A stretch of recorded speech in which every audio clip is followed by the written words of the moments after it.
चक्षुरुन्मिलितं येन तस्मै श्रीगुरुवे नमः। श्रीचैतन्यमनोभीष्टं स्थापितं येन भूतले स्वयं रूपदा मह्यं ददाति सपदान्तिकं। वन्देऽहं श्रीगुरोः श्रीयुतापद्कमलं श्रीगुरून् वैष्णवांश्च श्रीरूपं सागरजातं सगना रघुनाथामितं तं सजीवं साद्वैतं सावधूतं भजना सहितं कृष्णचैतन्यदेवं श्रीराधाकृष्णपादान् सगना ललिता श्रीशाखामृतांश्च नमो विष्णुपादाय कृष्णकेशाय भूतले श्रीमते भक्ति वेदांता स्वामी नामिने नमस्ते सारस्वते देवे गौरवाणी प्रचारिणे निर्विशेष शून्यवादी पाश्चात्य स्थाने वांछाकल्पतरुभ्यश्च कृपा सिन्धुभ्यश्च पतितानां पावनेभ्यो वैष्णवेभ्यो नमः। नमो महावदन्याय कृष्णवेदायते कृष्ण कृष्ण चैतन्य नामने गौरवसे नमः।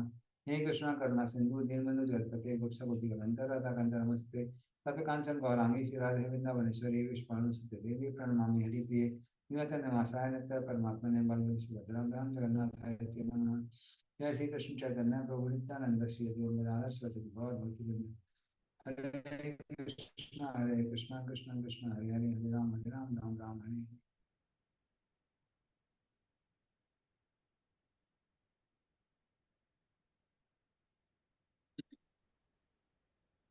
हरे कृष्ण। समय चंदन को आप वर्ष शेयर कर सकते हैं।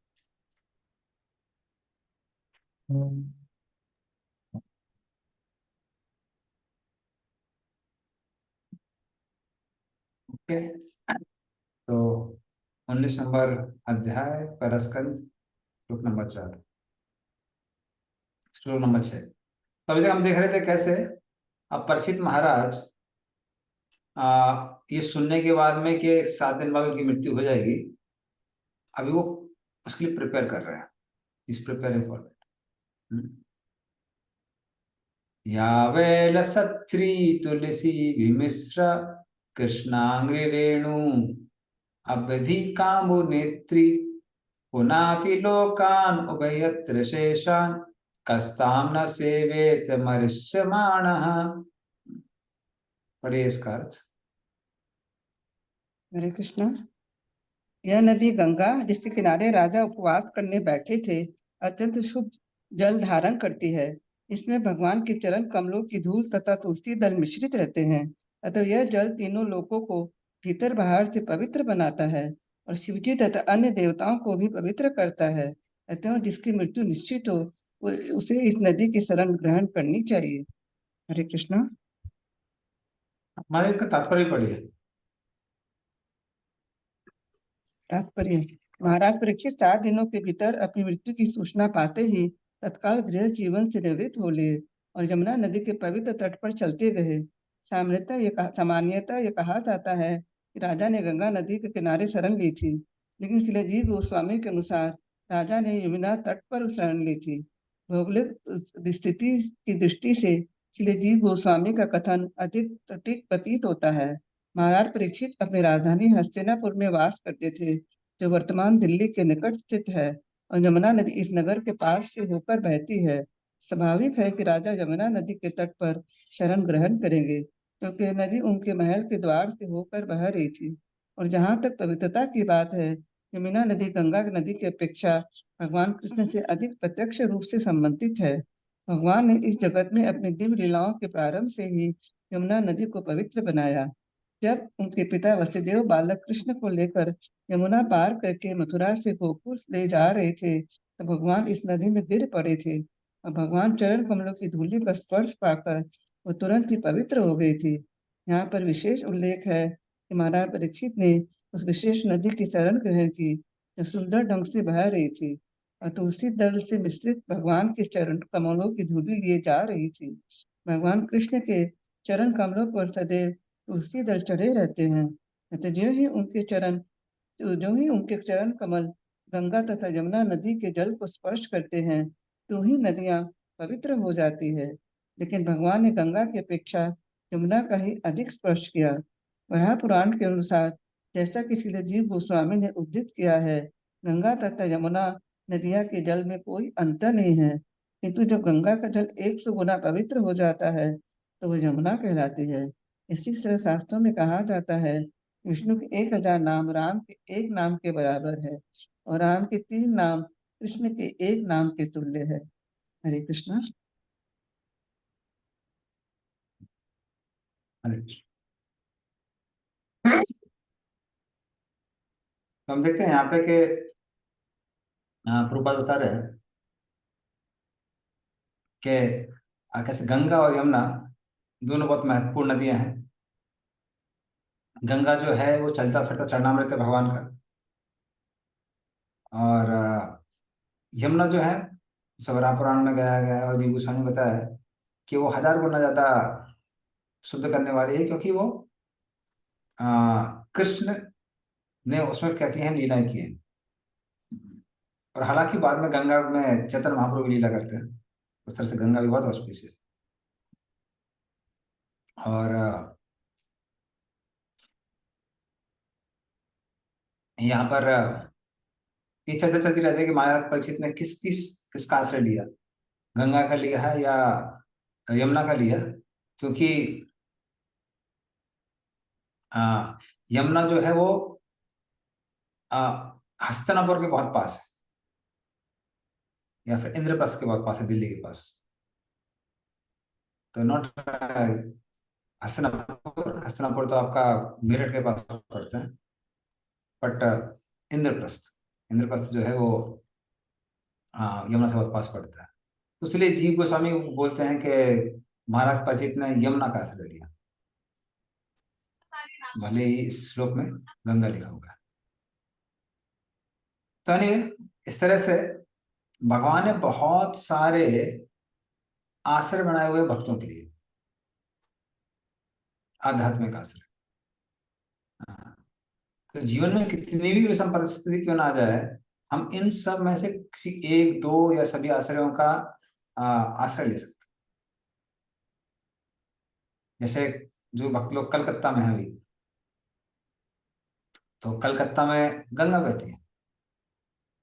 हालांकि वो बात अलग है, जब तक मैं कलकत्ता में रहा हूं तो शायद कलकत्ता के गंगा को उतना आश्रय नहीं लिया जितना मायापुर का लिया है।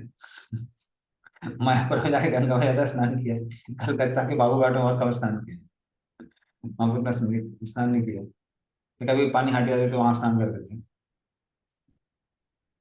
तो ऐसा होता है, कई बार जो चीजें बहुत हमारे पास में होती है हम उसको उतना महत्व नहीं देते हैं।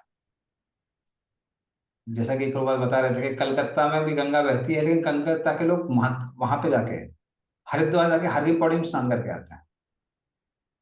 भले ही वही गंगा कहाँ से बह रही है, वो कलकत्ता से बह रही है। बल्कि गंगा जब इतने सारे तीर्थ स्थलों से निकलती है तो और भी पावन हो जाती है। त्रिवेणी में आके गंगा में यमुना मिल जाती है जिसमें कृष्ण के चरणों की राज है। तो पावन हो जाती है। और फिर कलकत्ता में मायापुर से होके आती है गंगा, तो उस तरह से चैतन्य महाप्रभु के चरणों की रज भी मिल जाती है। तो चैतन्य महाप्रभु के चरणों की रज भी है, कृष्ण की चरणों की रज है, लेकिन फिर भी लोग कहाँ जाते हैं, हर की पौड़ी जाते हैं, वहां स्नान करके आते हैं गंगा में। सोचते हैं कि अरे ये तो हम लोग देखते ही रहते हैं, जब भी हावड़ा ब्रिज क्रॉस करते हैं तो मिल ही जाती है गंगा।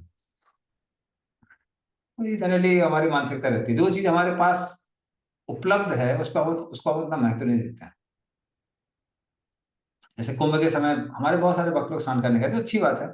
कई भक्त लोग प्रचार करने के लिए भी गए थे, क्योंकि लाखों भगवत गीता वहां पे वितरित हुई है 1 महीने के अंदर। तो बहुत बहुत अच्छी अपॉर्चुनिटी है प्रीचिंग करने की। लेकिन जहां तक आ, उसके फल से आकर्षित होने वाली बात है, तो कहते हैं कि इस समय जिसने कुंभ में स्नान किया उसको 1 कल्प का वास मिलेगा वैकुंठ में। किंतु अगर कोई हरिनाम संगीत हरिनाम का आश्रय ले रहा है, या फिर हमारे भक्त लोग कलकत्ता से मायापुर पास में वहां पे जाते रहते हैं, या कोई वृंदावन में जाता है, तो एक एक पग में आपको वो फल मिल जाता है जितना वहां पे स्नान करने से मिलता है, इतनी दिक्कत की बात। आप सब लोगों ने वो कथा सुनी होगी कि नंद महाराज और सारे ब्रजवासी प्लान करते हैं कि हम त्रिवेणी में जाएंगे स्नान करने के लिए। और कृष्ण पूछने लगते हैं आप कहाँ जा रहे हैं, बोले हम त्रिवेणी स्नान करने जा रहे हैं। उसके सब लोग अरेंजमेंट कर रहे हैं। और फिर वो देखते हैं कि कुछ ही समय में वहां पे एक काले रंग का घोड़ा आता है पावन सरोवर में, जहां पर कृष्ण नित्य स्नान स्नान करते थे। वहां पे स्नान करता है और सफेद बन के बाहर चला जाता है।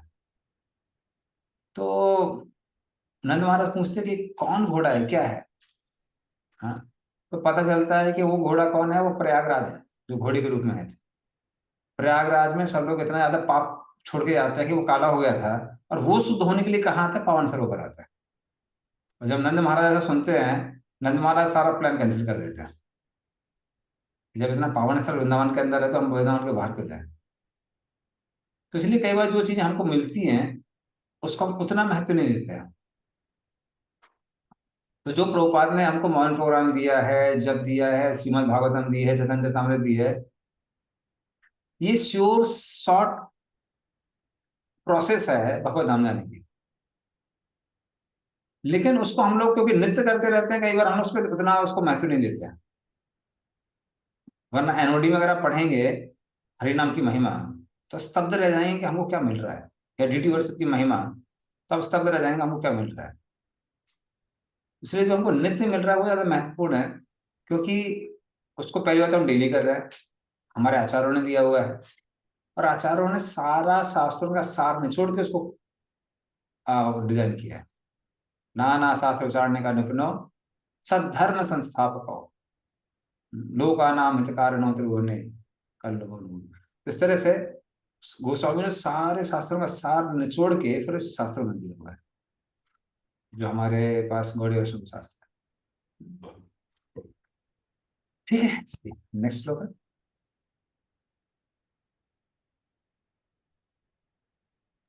Hare Krishna, Prabhuji. I have one question. Related. Hare Krishna, Prabhu. हाँ, just a minute Sumit Chatan, I will put my headphone, give me a minute.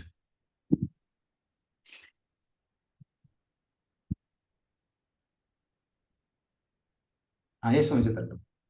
Prabhuji, like you were mentioning about this Kumbh Mela. So, like I had gone over there.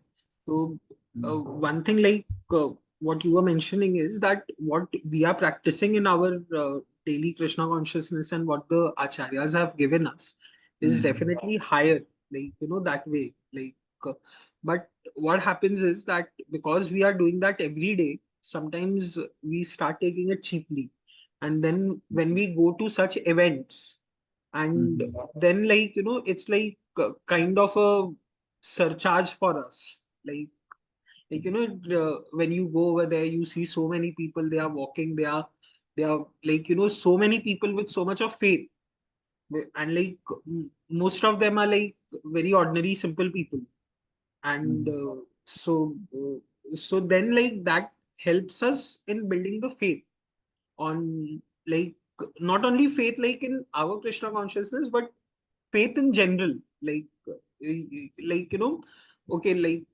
in the form of like Sanatan Dharam, and in that way, like so many people. And like one personal experience after this was that like these reports were coming that um, like the water is not clean, it is bad, and then like there were counter scientific evidences coming. So for me, my skin is very sensitive. Little bit water change happens, and I start getting rashes. And I went and took bath right at the Sangam spot. So, but nothing happened to me. Like my skin, not even a single rash came. So it helps us building some faith. So if we go for these Kumbh Mela with like or any other spiritual gathering, which like in a very spiritual, like in that way, in a very spiritual sense, it's like not like not in that high, like how we consider our chanting and the morning program, but it helps us building faith. Then how should we look at it, Pujay? Yeah, see, main thing is when we are going with what understanding we are going, that is important. हम किस विचारधारा के साथ जा रहे हैं वो महत्वपूर्ण है। अगर हम उससे आकर्षित होकर जा रहे हैं सोच के, अरे भाई यहाँ पे ज्यादा फल मिलने वाला है, तो वो क्या प्रूव करता है कि हमको अपने प्रोसेस पे उतना फेथ नहीं है। अगर जैसे आपने बोला कि कोई जा रहा है कि ठीक है भाई हम अपना और फेथ बढ़ाएंगे, ये वो ठीक है, कोई दिक्कत नहीं है। वैसे ये भी स्पिरिचुअल इवेंट ऐसा नहीं है क्योंकि गंगा यमुना जैसे हमने बताया है, वो भी कौन है, वो भी कृष्ण की गोपियां हैं आध्यात्मिक जगत में। गंगा यमुना सरस्वती सारी नदी है। और वो स्पॉट पे इतने सारे इवेंट्स हुए हैं। वहीं पे पास में दशमेध घाट है, जहाँ पर चैतन्य महाप्रभु ने रूप गोस्वामी को शिक्षा दी, 10 दिन की शिक्षा दी थी। जब मैं गया तब तो बहुत सिंपल सा मंदिर था, खोदने में बहुत टाइम लगा था, लेकिन अब पता चला कि अभी काफी डेवलप भी हो गया वो, भक्त लोगों ने Yes, काफी डेवलप Proji, करा। they have made it very beautiful. I was actually staying at Dashashwamedha Ghat only. Okay. So my accommodation was just hardly 30 seconds walk from Dashashwamedh Ghat and this Veni Madhav temple where Chaitanya okay Mahaprabhu used to do kirtan. anyway both of them are pretty near also, we all went walking Hmm. there। तो उस समय इसलिए काफी spiritual place है। But मैं किस चीज के बारे में बोल रहा हूँ, वो है फेथ। क्योंकि कई बार हमारे, मुझे खुद पता है कुछ भक्त लोग जो इसलिए वहां पे गए कि अरे एक कल्प का वास मिलेगा हमको वैकुंठ में, इसलिए हम वहां जा रहे हैं। सो फिर मुझे लगा अरे हमको जो मिल रहा है आपको उस पर फेथ नहीं है। दूसरा बात, हमारे भक्तों की मानसिकता कैसी होनी चाहिए, जो वाकई में अपने गौड़ीय वैष्णव संप्रदाय में कृतज्ञता रखते हैं कि गोलोक वृंदावन जाने के लिए हमको कितने भी जन्म लेना पड़े हम तैयार हैं। हम अपने डेस्टिनेशन से कॉम्प्रोमाइज नहीं कर सकते हैं। जिससे हम प्रेम करते हैं उससे प्रेम करते हैं, सब खत्म। हम कृष्ण से प्रेम करते हैं। So we love Krishna, we love Lord Chaitanya. For that, whatever price we have to pay, we are ready. तो उस तरह से वो चीज अच्छी नहीं है। इसका मतलब कि, या फिर वो आप बोल सकते हैं कि वो एक रेवलेशन होना चाहिए भक्तों के लिए कि अभी भी आपको अपने प्रोसेस को इतना फेथ नहीं है। तो इसलिए बहुत सारे भक्त लोग गए, कई लोग 1 महीने भी वहां रुके हैं। बट हर भक्त जो गया है वो अलग अलग कारणों से गया है। अब किस कारण से आते हैं वो बहुत महत्वपूर्ण होता है। जैसे हमारे बहुत सारे भक्त नरसिंह महाराज और बहुत सारे सन्यासी गए, वो इसलिए गए थे क्योंकि इतना प्रीचिंग अपॉर्चुनिटी, उन्होंने बोला 1/3 इंडिया वहां आ रहा है, 1/3 India is coming. So rather than we approaching people, people are approaching us. लोग वहां पे आ रहा है, तो बहुत अच्छा मौका प्रचार करने के लिए। तो भक्त लोगों ने लाखों भगवत गीता डिस्ट्रीब्यूट किए वहां। So all these things are like benefits. फिर हमारी कुछ सोशल रिस्पॉन्सिबिलिटी भी होती है, जैसे रिलीज ऑर्गेनाइजेशन, कि जहां पर पूरे सनातन धर्म के लोग आके एक साथ इकट्ठे होते हैं, वहां हमारा भी कुछ कंट्रीब्यूशन है, करना चाहिए। तो जो भक्त लोगों ने वहां प्रसाद वितरण किया वो महत्वपूर्ण चीज है। So that was important. पर जो ये सोच के जाता है कि नहीं नहीं वहां बहुत फल मिलने वाला है, यार हम तो दिन में जब करते ही रहते हैं, कौन सी बड़ी बात है, वो ठीक नहीं है। तो प्रायोरिटीज हमारी क्लियर होनी चाहिए, प्रायोरिटीज क्लियर होनी चाहिए। जैसे कई बार हमारे भक्त लोग परिक्रमा इत्यादि के लिए जाते हैं, जो अच्छी बात है, किंतु उस समय क्या करते हैं, उसमें जो उनका जप है और बाकी चीजों को एकदम बैकग्राउंड में रख देते हैं। तो उसको बोलते हैं प्रायोरिटी, वो अच्छा नहीं है। तो हाल ही हम ब्रजमंडल परिक्रमा में जा रहे हैं, नदी मंडल परिक्रमा में जा रहे हैं। जो लोग ऑर्गेनाइजर हैं उनके लिए ठीक है, वन से वाइल वो उनकी सेवा ही है, साल में एक बार थोड़ा कॉम्प्रोमाइज कर सकते हैं। लेकिन जो वाकई भक्त जो अटेंड कर रहे हैं, उनको ध्यान रखना चाहिए कि इन सब चीजों से फायदा होता है, लेकिन तार बद्दे सर्वश्रेष्ठ नाम संकीर्तन, सारे चीजों में सर्वश्रेष्ठ हरिनाम संकीर्तन है। इसलिए कभी भी हरिनाम के साथ कॉम्प्रोमाइज नहीं होना चाहिए। तो हमारी सेवा की बहुत सारी वैरायटीज हैं और वैरायटीज के अलग फल है। बट एक आचार सेट करते हैं कौन सी चीज प्रायोरिटी है, कौन सी चीज सेकंड प्रायोरिटी में है, कौन सी चीज थर्ड प्रायोरिटी में। तो चैतन्य महाप्रभु ने यहाँ पे हमारे लिए सेट किया है। क्या सेट किया है कि 64 अंग हैं भक्ति के, जो बाकी सारे धार्मिक चीजों से बेस्ट हैं। उन 64 अंगों में 9 विधा जो भक्ति है वो बहुत महत्वपूर्ण है। और 9 विधा भक्ति में भी फिर पंचांग भक्ति हमारी आती है। और पंचांग भक्ति में भी सर्वश्रेष्ठ कौन सा है, तार मध्य सर्वश्रेष्ठ नाम संकीर्तन। इसमें जो हरिनाम लेना है वो सबसे ज्यादा इंपॉर्टेंट है। तो उसके साथ में कॉम्प्रोमाइज नहीं होना चाहिए। तो वो हमारी हमेशा नंबर 1 प्रायोरिटी होनी चाहिए। रादर जीवन को इस तरह से ढाल के रखना चाहिए कि जितना हो सके हम अच्छे से क्वालिटी जपा कर सकें। So we should try to ensure quality japa. So that has to be clear. अगर जिसको ये क्लियर है और ये सारी प्रायोरिटी सेट करके चल रहा है, तब हम बाकी रिस्पॉन्सिबिलिटीज भी कर सकते हैं. So main thing is keep top thing as priority, वो इम्पोर्टेंट. अगर हम खुद एग्जाम्पल्स देखते हैं चैतन्य चरितमृत में, गदाधर पंडित और बहुत सारे ऐसे भक्त थे जो कभी वृंदावन नहीं जा पाए, फिर भी हमारे आचार्य की लिस्ट में आते हैं. तो वृंदावन में वास करना, ये करना बहुत महत्वपूर्ण है. किंतु उन्होंने टॉप प्रायोरिटी किसको दिया कि हाँ भाई जो हमारा हरिनाम जप है, हाँ, जो वैष्णव कल्चर है उसको काफी टॉप प्रायोरिटी दी है. तो पंचांगी भक्ति में ही आता है धामवास, बट उसमें भी फिर हमारी वो है कैटेगराइजेशन. उसमें कैटेगराइजेशन नंबर 1 पे वो आता है, जप आता है. और प्रभुपाद ने बैलेंस दिया है, इसलिए हम लोग बोलते हैं हमको रेकमेंड किसी से प्रभुपाद से. Prabhupada has given balance of हरिनाम जप एंड डीटी वर्स, पंचरात की विधि भगवत गीता. सो हरिनाम, हरि कथा और डीटी वर्स, इन दोनों का अगर बैलेंस रहेगा तो भक्तों की भक्ति अच्छी अच्छी चलती रहती है. सो ऑल अंगास are important and we should be intelligent enough to choose the right thing at the right. वो हमको पता होना चाहिए. Okay, I hope. हाँ, नियम होते हैं.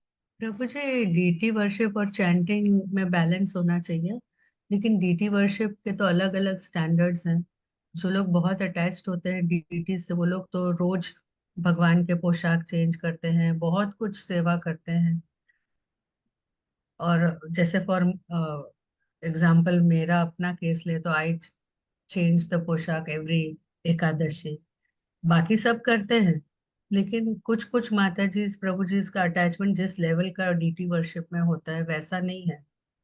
तो बैलेंस मतलब कैसे स्ट्राइक करना चाहिए? जैसा मैं डेली करते हैं हमारे यहाँ पे, डेली? Daily change. हाँ, सो हो चेंज डेली, और मॉर्निंग का एक और इवनिंग का एक, रेस्टिंग का अलग.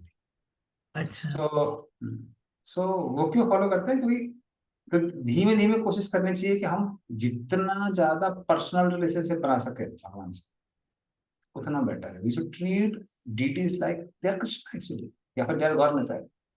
वो पर्सन है.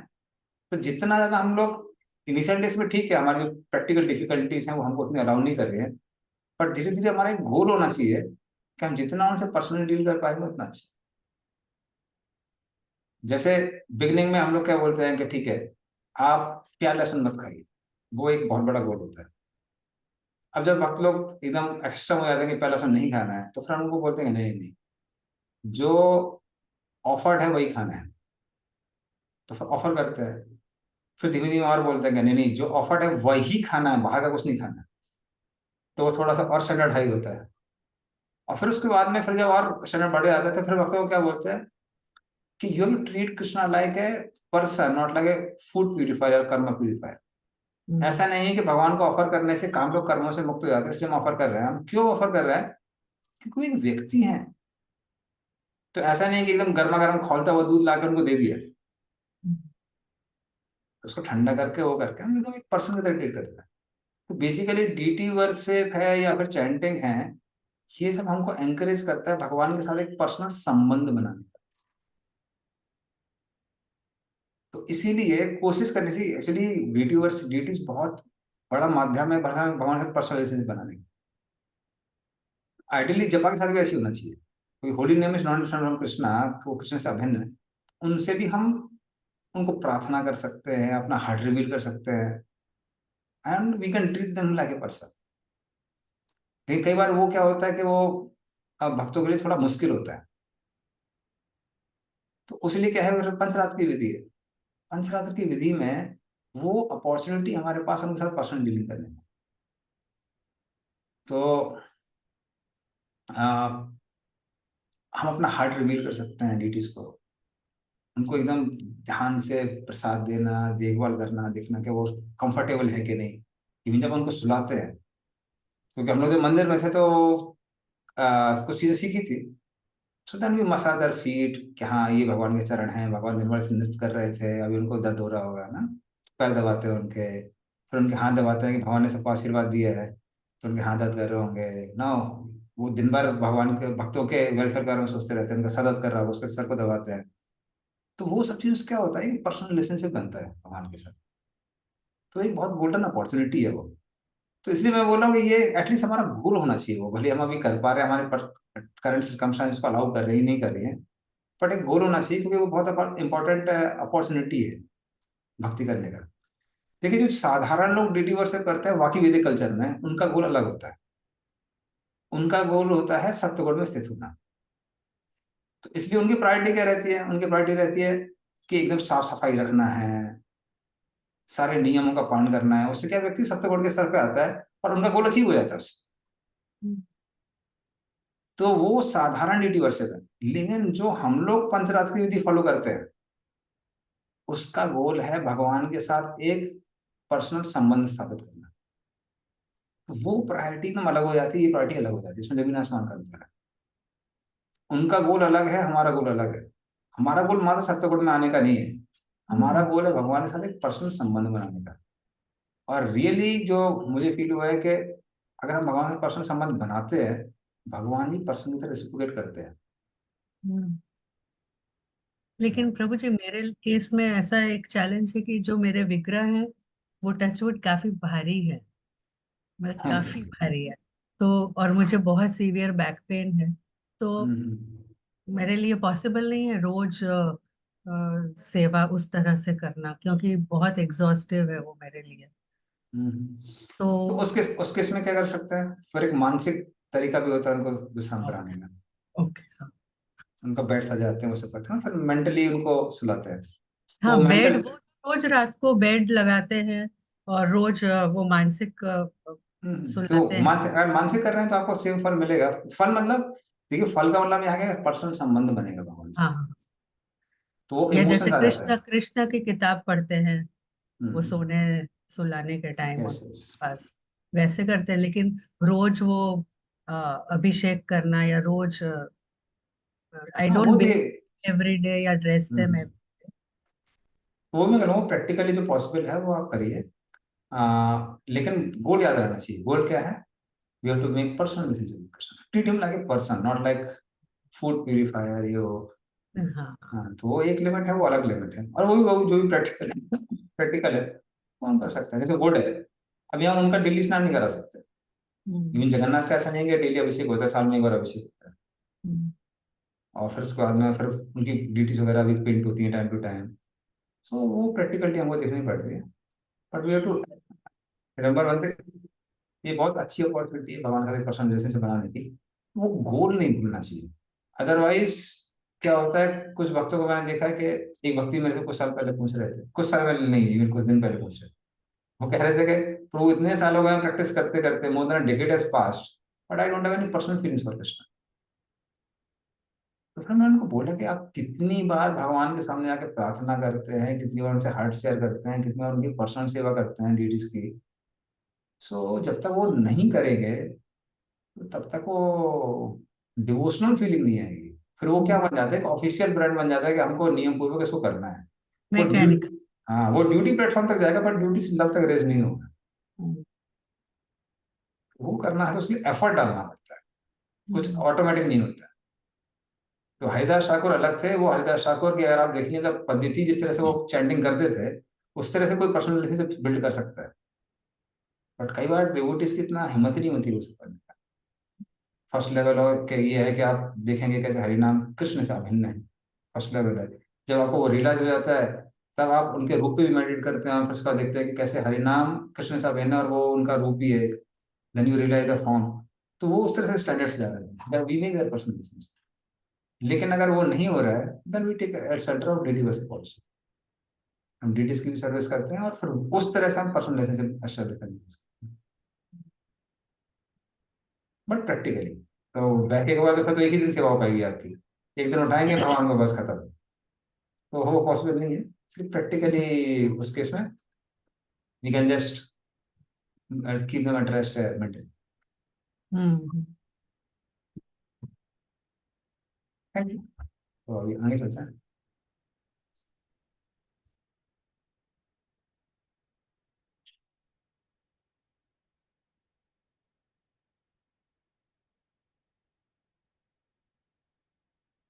इति व्यवचित स पांडवेय प्रायोपवेशं प्रति विष्णुपद्यां ददौ मुकुन्दाग्रिमनन्य भावो मुनिव्रतो मुक्त समस्त संगः। पढ़िए इसका अर्थ।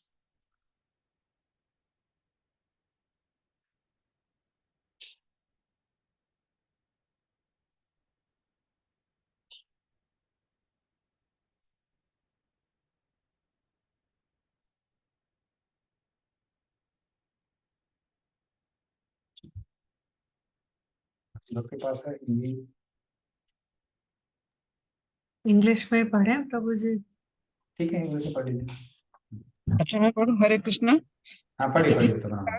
पांडु की योग्य संतान राजा ने दृढ़ संकल्प किया और आमरण उपवास करने तथा भगवान कृष्ण के चरण कमलों में अपने आप को समर्पित करने के लिए वो गंगा नदी के तट पर बैठ गए, क्योंकि एकमात्र कृष्ण ही मुक्ति दिलाने में समर्थ है।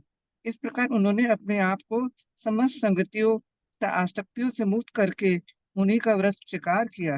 हरे कृष्णा। तो पहले पिछले श्लोक में गंगा का महत्व दिया हुआ था। अब किस चीज का महत्व दिया है? कृष्ण के चिंतन का महत्व दिया हुआ है इसमें। तो परीक्षित ने क्या निर्णय लिया कि शांत भाव से अब मात्र मैं कृष्ण के चरणों का आश्रय लूंगा और उन्हीं के बारे में सोचूंगा। और उन्होंने संसार के सारे जो आसक्तियां थी उनका त्याग कर दिया। कहने का मतलब क्या है कि एक समय ऐसा आता है उसके बाद व्यक्ति को समझ लेना चाहिए कि हमको कृष्ण का आश्रय लेना और उस पर ही निर्भर करना चाहिए। तो हर चीज की एज होती है। जैसे जब अर्जुन युद्ध करने जा रहा था तो कृष्ण उसको युद्ध करने के लिए एनकरेज करते हैं। ये नहीं बोलते कि अभी भाग जाओ, वैसे भी संसार में सब कुछ अपना ऑटोमेटिक चलता रहता है, जिसको मरना हो मरेगा, जीना हो जिएगा। कृष्ण ऐसा नहीं बोलते, कृष्ण एनकरेज करते हैं किसके लिए? युद्ध करने के लिए। बट यहाँ पर परीक्षित महाराज, उन्होंने ऑलमोस्ट अपनी सारी रेस्पॉन्सिबिलिटीज कर दी हैं। उनका बेटा है जन्मेजय जो उत्तराधिकारी बनने के लिए तैयार है। तो अभी वो क्या बोलते हैं, अब मुझे एक ही चीज करनी है, कृष्ण के चरणों का चिंतन करना है, कि बाकी सारी मेरी रेस्पॉन्सिबिलिटीज हो गई। तो आर्टिफिशियली लास्ट मोमेंट तक रेस्पॉन्सिबिलिटीज का निर्वाह करते रहना, ये उतना एनकरेज नहीं किया जाता। वरना क्या है, कई बार लोग बहाना ढूंढते रहते हैं और वो इसलिए ढूंढते रहते हैं कृष्ण से इतनी आसक्ति नहीं है। ओके, तो समहाउ यहाँ पे लाइट नहीं आई है। जब तक ये बैटरी शायद कुछ मिनट में वो हो जाएगी, ऑफ हो जाएगी, तब तक हम लोग क्लास कर पाएंगे। तो इस तरह से हम देखते हैं कि कैसे परीक्षित महाराज, उनकी रिस्पॉन्सिबिलिटीज हो गई है।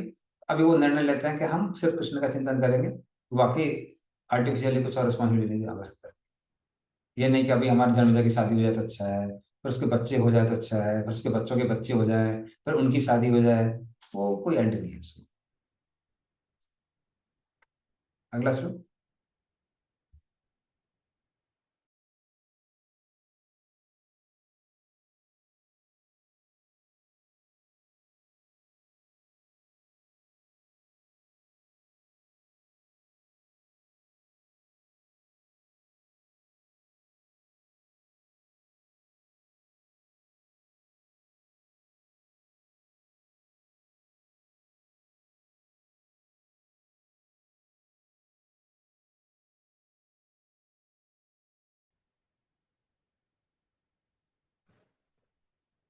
सुमित चैतन्य।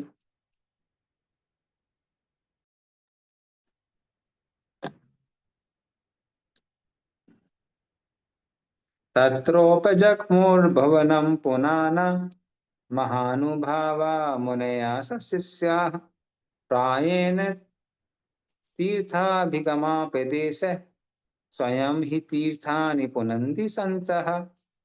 पढ़िए इसका अर्थ।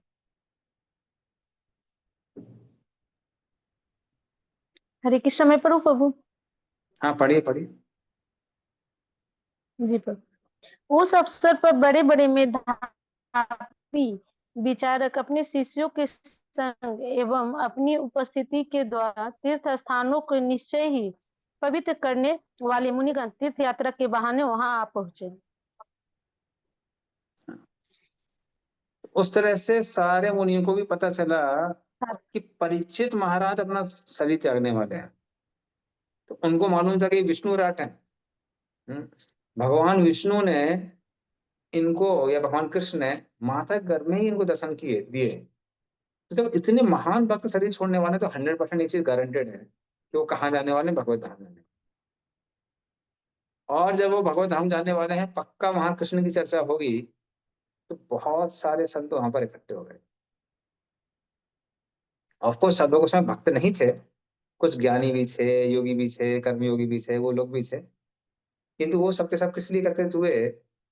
ताकि वहां पर क्या कर सके, कृष्ण कथा कर सके या कृष्ण कथा सुन सके। तो इसलिए सब लोग वहां एकत्रित होते हैं।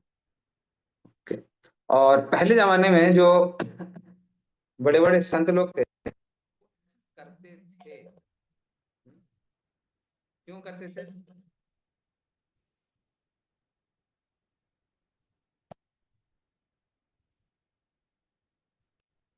तो वो लोग इसलिए ऐसा करते थे ताकि, क्योंकि अरे, तो वो इसलिए करते थे ताकि जो भी आ,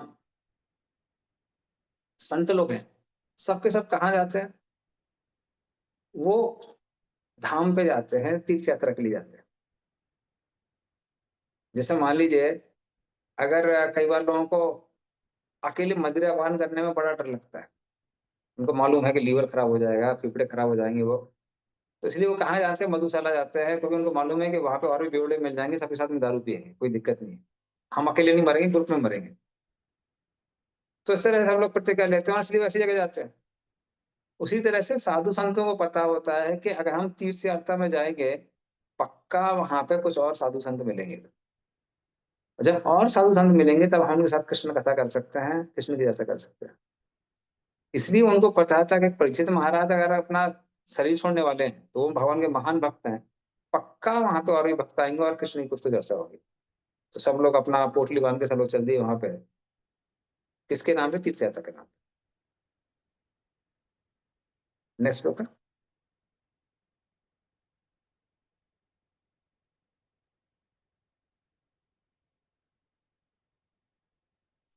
अत्रिर्विशिष्टश्चवनाचरद्वान् अरिष्टनेमे भृगुरङ्गिराश्च पाराशरोगादिसुतोऽथ राम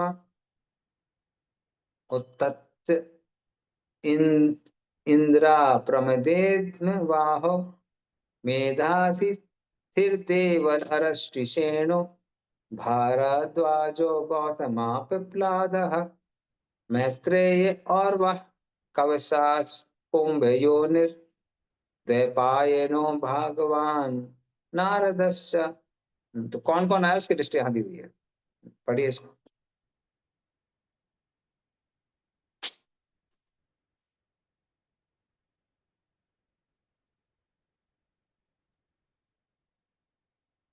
पढ़ू क्या प्रभु?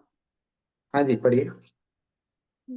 ब्रह्मांड के विभिन्न भागों से बड़े बड़े मुनि वहां आए। यथा यथा अत्रि, च्यवन, सारद्वान, अरिष्ट नेमि, भृगु, वशिष्ठ, पराशर, विश्वामित्र, अंगिरा, परशुराम, उतथ्य, इंद्र प्रमद, इद्म बाहु, मेधातिथि, देवल, आष्टीसेन, भरद्वाज, गौतम, पिप्ललाद, मैत्रेय, और्व, कवस, कुंभ योनि, द्वैपायन तथा महापुरुष नारद। तो द्वैपायन, कृष्ण द्वैपायन व्यास या फिर व्यासदेव को बोला गया है, और नारद मुनि है वहां पर। और इतने सारे अलग अलग संतों का जिनका उनका विवरण प्रभुपाद ने तात्पर्य में दिया है, वो लोग वहां एकत्रित थे। तो ये जो बड़े बड़े संत हैं, आप देखेंगे अलग अलग ग्रंथों में इनके नाम आते हैं। भागवतम में, फिर वरा पुराण, ब्रह्मांड पुराण, इन सारे पुराणों में, अलग पुराणों में इनका नाम आता है। क्योंकि ये लोग नित्य ही संसार के कल्याण के लिए ही जीते हैं। ये लोग वो लोग हैं जो अपने लिए नहीं जीते हैं, वो दूसरों के कल्याण के लिए, जगत के कल्याण के लिए जीते हैं। तो ऐसे बड़े बड़े ऋषि वहां पे एकत्रित हुए, क्योंकि उनको मालूम है जगत कल्याण करने का सबसे बड़ा जो मौका है वो हमको मिल रहा है, वो क्या है? श्रीमद् भागवतम उदित होने वाली है, भगवान स्वयं उदित होने वाले हैं श्रीमद् भागवतम के रूप में। तो उस तरह से कलयुग में लोग मात्र हरिनाम और श्रीमद् भागवतम का आश्रय लेके भगवत धाम जा सकते हैं, उनको मालूम था इतनी बड़ी प्रोसेस आने वाली है, तो सबके सब वहां तैयार थी, एकत्रित थे साधा के साथ। हरे तो ऑफ कृष्ण कोर्स प्रभु, जैसे परीक्षित महाराज का जो है वो तो मतलब द्वापर युग के परीक्षित महाराज द्वापर युग में थे, द्वापर युग के लास्ट में। तो ये सब जो ऋषि लोग हैं, ये सब तो कोई त्रेता युग के हैं, कोई सतयुग के हैं, तो मतलब कलयुग में वो लोग क्या शरीर के साथ आए या मतलब ऐसे कैसे आए? देखिए, इसमें जो बहुत सारे संत ऐसे हैं जिनके पास वो शक्ति है कि वो सिर्फ इस भूलोक पे नहीं रहते, ऊपर के लोक में भी रहते हैं। इसमें से बहुत सारे ऋषि, कुछ ऋषि ऐसे हैं, बहुत सारे नहीं, कुछ ऋषि ऐसे हैं जो आ, आ, सप्त ऋषि मंडल में, सप्त ऋषियों का रूल ही एक मनु तक रहता है, मतलब 71 चतुर्युग, वो तो उनका रूल है, उसकी आयु उनकी उससे भी ज्यादा है। नारद मुनि की जहां बात आती है, कृष्णदेवराय व्यास की बात आती है, तो ये दोनों के दोनों, उनका तो आध्यात्मिक शरीर, इनका भौतिक शरीर है ही नहीं, वो है ही क्योंकि नहीं। मृत्यु हाँ ही नहीं वो होती, तो। मृत्यु ही नहीं होती है। हम्म। तो यही लोग जो ऋषि जिनका नाम लिखा हुआ है, साधारण लोग नहीं है, सब असाधारण है। इनकी हमारे से छोटी सी आयु नहीं है, 60 साल 70 साल की या 100 200 साल की आयु नहीं है इन लोगों की। ये लंबी लंबी आयु वाले हैं, और बहुत सारे लोग हैं जो इस भूलोक में कभी कभी आते हैं जब कृष्ण कथा होती है, बाकी वो अलग लोकों में रहते हैं। जैसे देव ऋषि नारद ऑफिशियल ऋषि हैं देवताओं के, और ब्रह्मा जी के पुत्र है। तो और उनका वैसे भी उनका शरीर तो आध्यात्मिक है, बहुत है ही नहीं, तो उनकी मृत्यु तो संभव ही नहीं है। ठीक है, ओके, चलिए नेक्स्ट श्लोक है।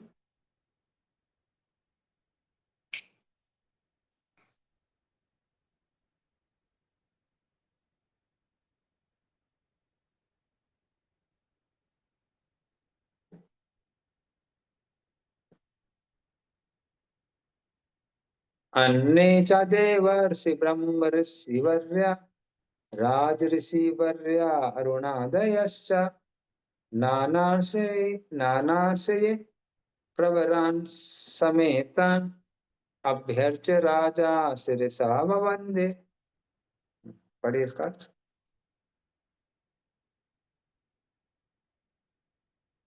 जी प्रभु, इनके अतिरिक्त वहाँ अनेक देवर्षि, राजा तथा विभिन्न मुनियों के वंशज विशिष्ट राजा आए थे, जिन्हें अरुणादय राजऋषियों में विशिष्ट कहा जाता है। जब वे सब सम्राट से मिलने हेतु एकत्र हुए, तो राजा ने सबको शीश झुकाकर प्रणाम करते हुए समुचित ढंग से उनका स्वागत किया।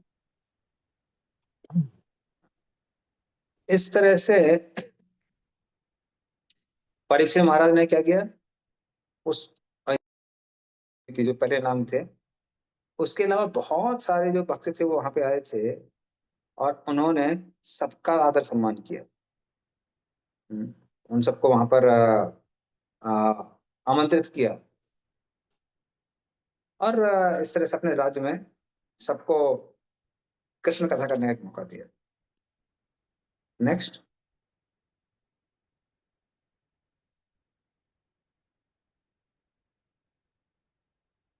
सुखोपविष्टेषु असतेषु भूयः कृतप्रणामः स्वच्छकीर्षितं यत् विज्ञापयाम आस विविक्त चेता उपस्थितो अग्रे अभिगृहीत पाणिः।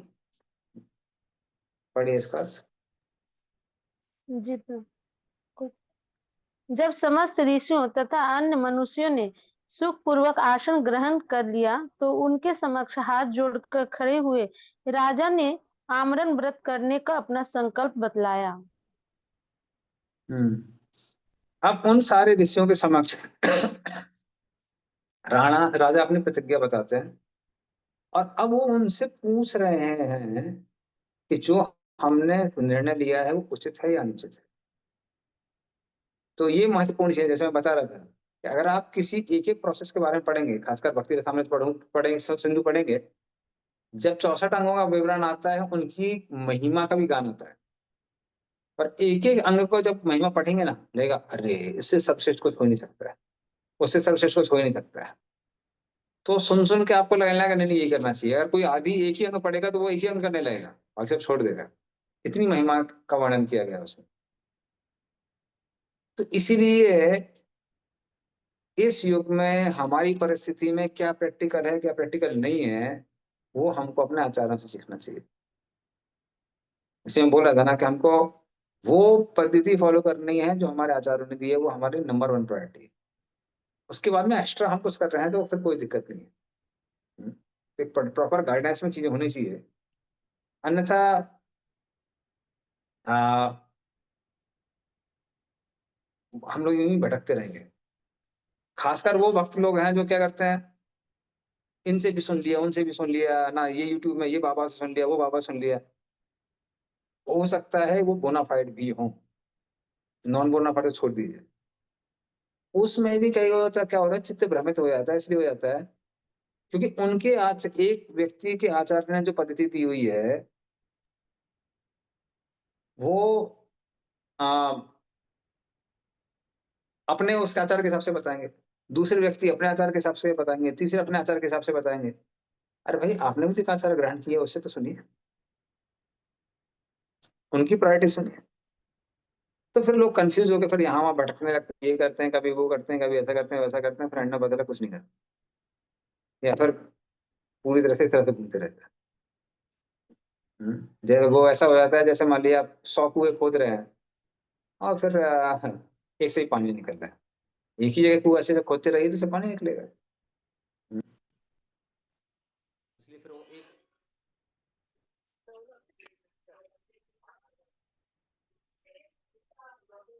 अरे जैसे बचपन में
हम्म,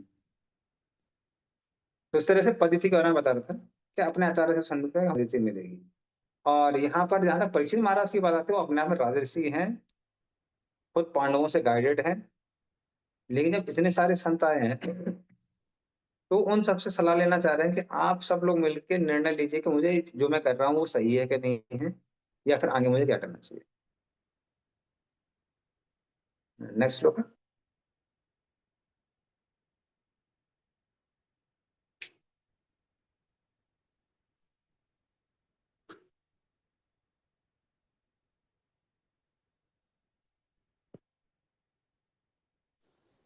राजवाच अहो वयम धन्यतमा नृपाणाम महत्तमानुग्रहणीयशीलः राज्ञां कुलां ब्राह्मण पाद शौचात् दुराद विसृष्टम पथ गर्य कर्म। पढ़िए इसका अर्थ।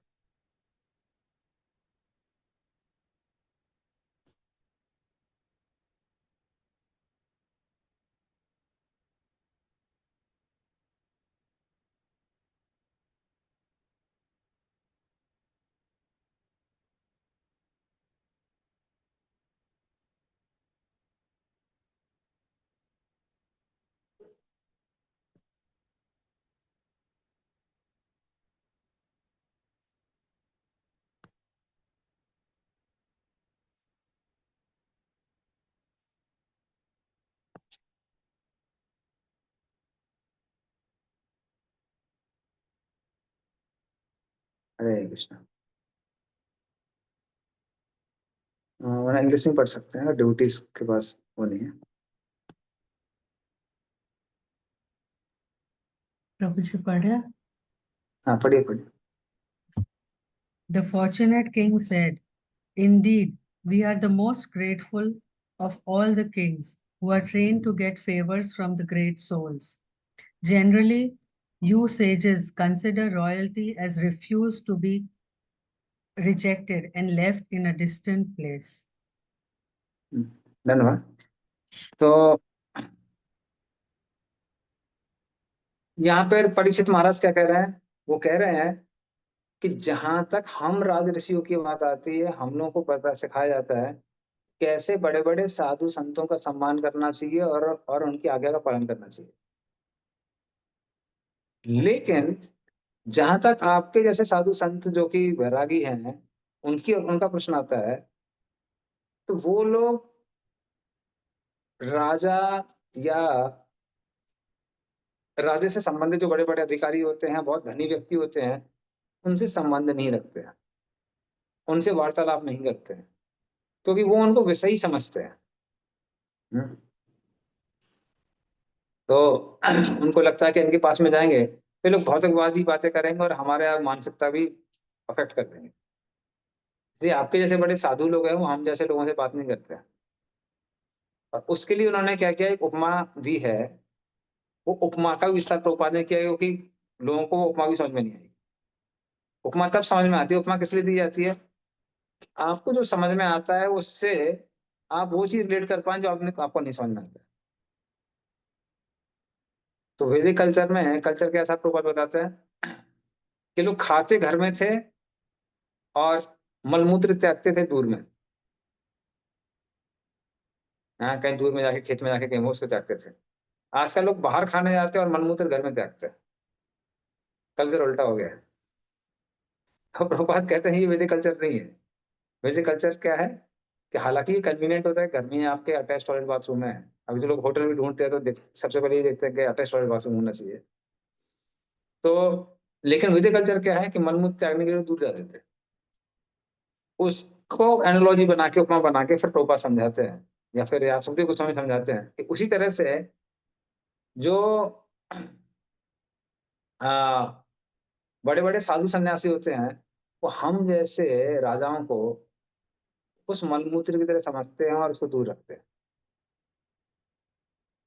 लेकिन मुझ पर कृपा करिए, कृपा करके मुझे बताइए, मुझे गाइडेंस दीजिए कि जो मैंने निर्णय लिया है वो उचित है या अनुचित है। नेक्स्ट श्लोक।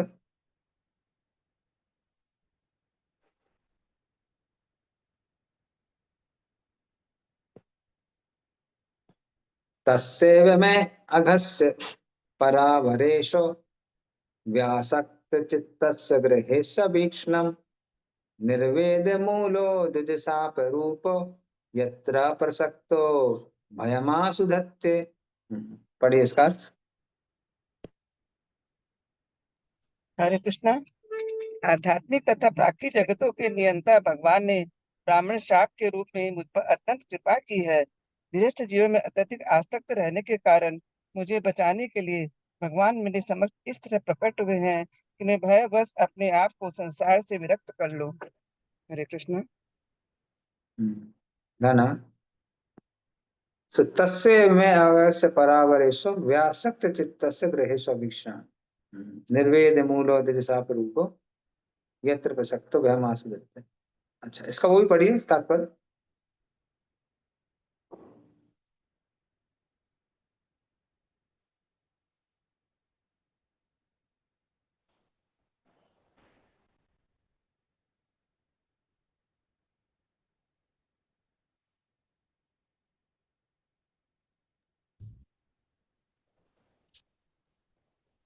हरे Krishna.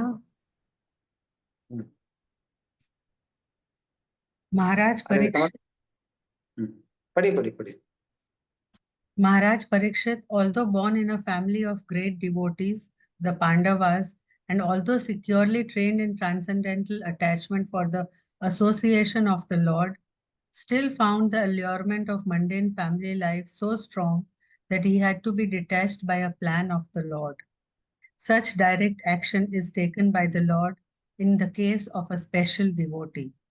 Maharaj Parikshit could understand this by the presence of the topmost transcendentalists in the universe. The Lord resides with his devotees, and therefore the presence of the great saints indicated the presence of the Lord.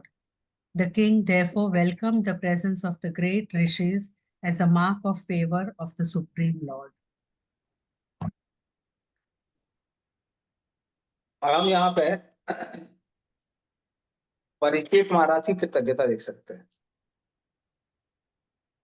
अगर कोई साधारण व्यक्ति होता है तो वो सारे संत उसके पूछता है,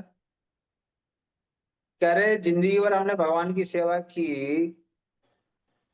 हाँ, और अभी हमारे साथ क्या हो रहा है, हमको श्राप मिल गया है, वो सांप हमको डसने आ रहा है, हमारी मृत्यु होने वाली है। अरे तो आप बताइए हमने कौन से पाप किए थे जो मुझे हमको ये सब भुगतना पड़ रहा है। तो वो इस तरह से बोलते हैं। लेकिन यहाँ पर परीक्षित महाराज से कह रहे हैं, कहते भगवान ने हम पर बहुत कृपा की है, इतनी कृपा की है कि उसके ब्राह्मण के श्राप के कारण हमको अब सारे भौतिक संबंधों को त्याग कर हरि कथा या फिर कृष्ण के चरणों का आश्रय लेने का मौका मिल रहा है। तो his heart is filled with gratitude.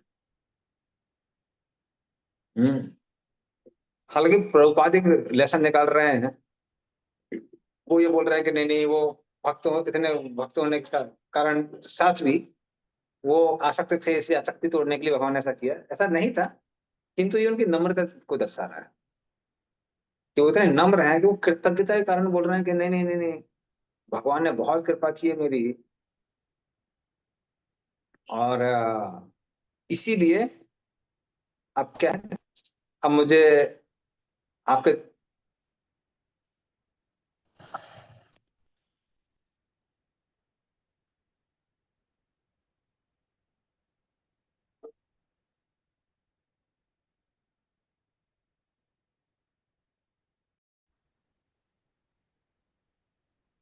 वाञ्छा कल्पतरुभ्यश्च कृपा सिन्धुभ्य एव च पतितानां पावनेभ्यो वैष्णवेभ्यो नमो नमः।